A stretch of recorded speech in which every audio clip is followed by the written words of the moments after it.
A Primeira Guerra Mundial Ninja marcou o início de uma era de conflitos devastadores entre as 5 grandes nações shinobis. Esse evento, que trouxe caos e destruição ao mundo ninja, foi resultado de tensões acumuladas e disputas por recursos e poder. Embora houvesse tentativas de manter a paz e o equilíbrio, essa guerra provou que os interesses das aldeias ocultas e seus líderes sempre estariam em jogo ali. Agora, sem mais enrolação, bora conhecer os verdadeiros motivos da Primeira Grande Guerra Ninja em Naruto, a Primeira Guerra Mundial, que ocorreu em um cenário onde as tensões e os países e as suas aldeias ocultas estavam ali no seu auge. Onoki, o terceiro Tsukikage de Wagakure, menciona que a guerra começou devido à retirada de recursos entre os países, com cada nação tentando expandir a sua influência e obter mais vantagens sobre as outras. Um exemplo claro de que o equilíbrio de poder estava constantemente em risco foi o esforço para evitar todo esse conflito do primeiro Hokage, o Hashirama Senju. Ele tomou uma ação ousada e bastante altruísta. Durante a primeira reunião dos 5 Kages, o Hashirama propôs a divisão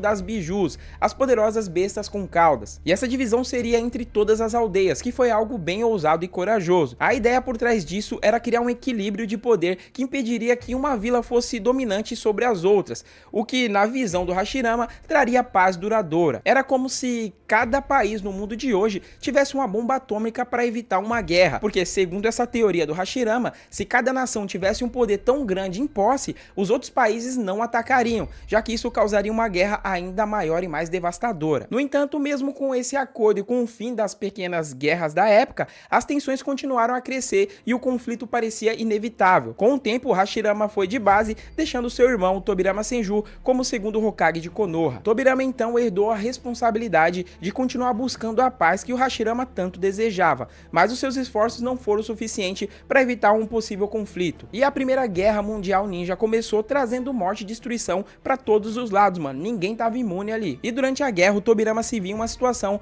onde ele teve que se sacrificar para poder salvar os seus aliados. Ele morreu enfrentando a temida unidade Kinkaku de Kumogakure, em uma estratégia heróica que permitiu que os seus companheiros saíssem ali com vida. Mas antes da sua morte, ele nomeou Hiruzen Sarutobi como seu sucessor, tornando ele o terceiro Hokage de Konoha. A guerra foi brutal e afetou profundamente as 5 grandes nações shinobis, deixando marcas que seriam lembradas por gerações. Konoha, por exemplo, estabeleceu a pedra memorial para honrar os ninjas que perderam as suas vidas em serviço à vila. No final da guerra, os países assinaram um tratado de armistício, resultando em 20 anos de paz. Contudo, essa paz seria temporária, já que a Segunda Guerra Mundial Ninja estava prestes a começar e todo aquele conflito novamente aconteceria. Além das mortes e da destruição, a Primeira Guerra Mundial Ninja trouxe mudanças profundas na maneira de como as batalhas eram travadas. As táticas e estratégias desenvolvidas durante esse período mudaram o estilo de combate ninja, influenciando diretamente as gerações futuras. O impacto dessa guerra foi sentido por muitos anos, e suas cicatrizes, tanto físicas quanto emocionais, nunca desapareceram completamente. Porque a real é isso que as guerras causam, mano? Só destruição.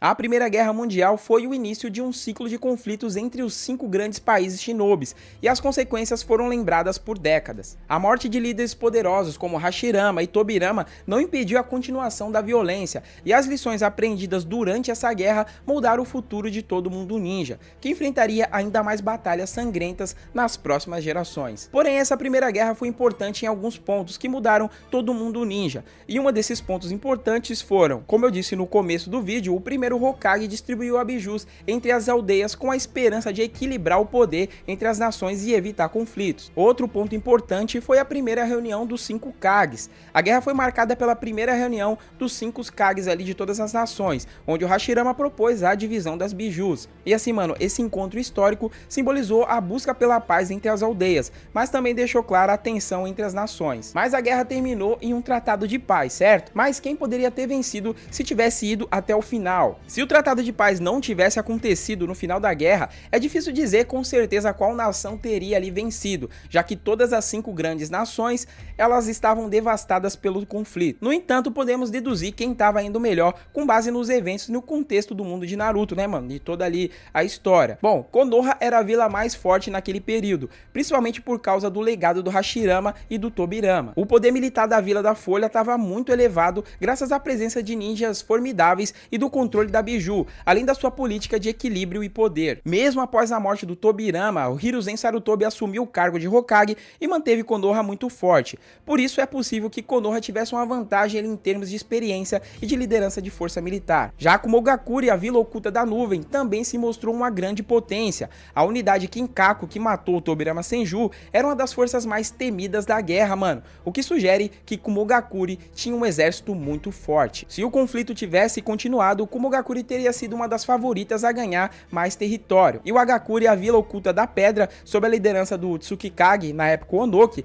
era conhecido por sua política agressiva e pela força dos seus ninjas. Onoki tinha uma visão estratégica bem definida e não hesitava em fazer alianças, o que poderia colocar o Hagakure em uma posição bastante vantajosa. A vila também estava interessada em aumentar o seu controle territorial. Porém, por outro lado, o Tsunagakure, a Vila Oculta da Areia, era um pouco mais isolada e historicamente tinha menos influência militar que as outras nações. Mesmo assim, eles tinham seu próprio Biju, o Shukaku, e alguns ninjas de elite também. No entanto, é improvável que Tsunagakure tivesse a capacidade de vencer o conflito por conta própria. E por fim, Kirigakure, a Vila Oculta da Névoa, era uma força temível, especialmente por sua reputação de ser brutal nas táticas de combate e de treino. No entanto, a sua localização poderia ter sido um obstáculo para dominar outras nações sem sofrer grandes perdas. Então, se o tratado não tivesse sido assinado, as nações com mais chance de se destacar e vencer essa guerra seriam Konohagakure e Kumogakure, a Vila Oculta da Folha e a Vila Oculta da Nuvem, devido à sua estrutura militar e à liderança experiente. Contudo, mano, o custo de uma vitória total teria sido devastador para qualquer vila,